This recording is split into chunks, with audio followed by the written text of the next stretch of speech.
അസ്സലാമു അലൈക്കും വറഹ്മത്തുള്ളാഹി വബറകാതുഹു. ബിസ്മില്ലാ അൽഹംദുലില്ലാ അസ്സലാത്തു വസ്സലാമു അലാ റസൂലില്ലാ വഅലാ ആലിഹി വസഹ്ബിഹി അജ്മഈൻ അമ്മാ ബഅദ്. ഒരു വിശ്വാസി തൻ്റെ ജീവിതത്തിൽ ഉടനീളം കാത്തു സൂക്ഷിക്കേണ്ട മനോഹരമായ ഒരു സൽഗുണമാണ് ക്ഷമ എന്നത്. ക്ഷമ ഈമാനിൻ്റെ ഭാഗമാണ്. ജീവിതത്തിൽ ക്ഷമ കൈക്കൊള്ളുന്നവരാണ് യഥാർത്ഥത്തിൽ വിശ്വാസികൾ.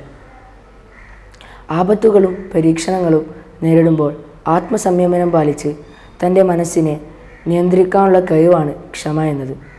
ഒരിക്കൽ നബി സല്ലല്ലാഹു അലൈഹി വസല്ലമ തൻ്റെ സ്വഹാബികളോട് പറഞ്ഞു, മൽപിടുത്തത്തിൽ ജയിക്കുന്നവനല്ല, മറിച്ച് കോപം വരുമ്പോൾ തൻ്റെ മനസ്സിനെ നിയന്ത്രിക്കുന്നവനാണ് യഥാർത്ഥത്തിൽ ശക്തൻ.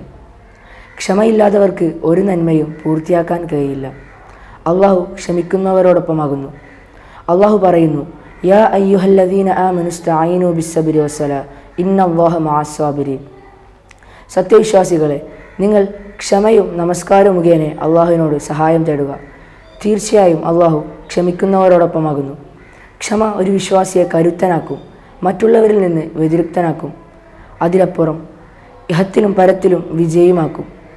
സന്തോഷവാർത്ത അറിയിക്കപ്പെട്ട ക്ഷമാലുക്കളിൽ ഉൾപ്പെടുവാൻ അള്ളാഹു നമ്മെ അനുഗ്രഹിക്കട്ടെ.